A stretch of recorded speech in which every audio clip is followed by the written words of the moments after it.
Além da censura ao rádio e à TV, você viu aqui durante toda a semana como funcionava a tesoura do regime militar, também contra a música, o teatro, o cinema e a imprensa. E eu converso agora com a historiadora Eliene Nagasawa, do Arquivo Nacional do Rio de Janeiro. Boa noite, Eliene. Boa noite. Bom, nós vimos a frase do Dias Gomes, ninguém entendeu o que estava acontecendo. É possível achar uma lógica na cabeça do censor? Olha, difícil. Praticamente assim, eles agiam do que eles pensavam talvez ser perigoso. Muitas vezes eles agiam, como ele foi dito, eles estavam prevendo que talvez eles quisessem dizer alguma coisa. Mas não existia uma linha de raciocínio. Não. Depois de 80, eles vão tentar realmente criar métodos, criar categorias que possam estar norteando o trabalho do censor. Mas antes, o que vier da cabeça de cada um está decidido. Qual é o volume do material censurado? O Serviço de Censura de Versões Públicas, que se encontra aqui no Rio de Janeiro, tem por volta de 1.300 caixas. E aí a gente tem trabalho de todas as versões públicas. Cinema, teatro, televisão, letras musicais, peças teatrais. E tem uma documentação interessante que a gente ainda está trabalhando, que é a de fiscalização. Quando eles vão fiscalizar se estava o que foi liberado e o que não foi liberado. Bom, a gente viu que existe uma preocupação também com as novelas que até hoje são puro entretenimento. Por que essa preocupação, Eliane? Primeiro porque eu acho que a novela atinge muita gente e assim, tem uma preocupação, principalmente como foi dito no veto moral. Eles estão tentando criar o que eles acreditam de sociedade, o que é bom, os valores para a sociedade. Por exemplo?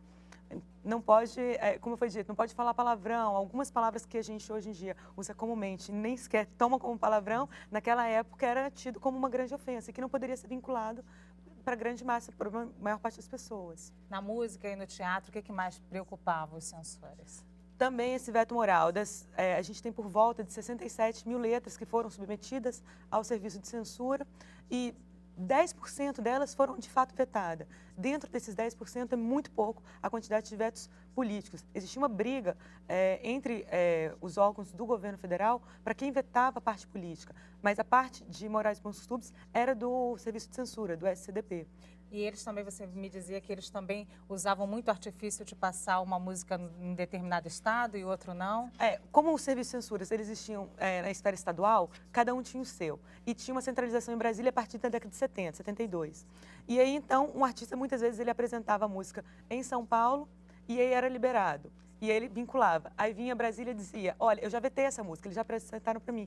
Só que como essa comunicação não era muito fluida, eles às vezes não tinham muito controle, ou por causa dessas brigas internas do serviço de censura, eles preferiam fazer a sua própria censura tendo autonomia, acaba que o artista percebe esse sistema e acaba se utilizando para conseguir vincular sua música. Por isso que muitas músicas são liberadas e depois censuradas de novo. Nós vimos que as emissoras públicas também sofreram censura, inclusive a TV Educativa, hoje TV Brasil. Exatamente. Foi interessante porque a reportagem fala que eles estão censurando, por exemplo, balés russos. E aqui a gente vê pareceres, quando um programa da TV foi vinculado, foi feito um parecer sobre isso e a gente tem um informe dizendo que o parecer foi retirado.